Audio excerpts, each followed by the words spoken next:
Back on the 6.7 with the front main seal leak. As you can see, front main seal's on, timing cover's on. Obviously those two go in as a unit. Already explained how that works.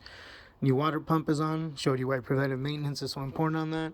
Already got the CP3 pump sprocket nut access cover back on. Now it's time to get the power steering pump on, so that way we can move on down to the crank pulley. But let me show you on this power steering pump. It's not the most complicated, but it is a headache. As you can see, that bracket in the back, this bracket right here, that is the nut that I showed, the bolt, the 18mm bolt that I showed you when it was time to take it off, which is right down there. I showed you that from the bottom. That 18mm nut bolt holds on to this bracket. That bracket is the threads for the power steering pump bolts. That is the bolt holes where the power steering pump, as you can see, the power steering pump has its own bolt holes right in there.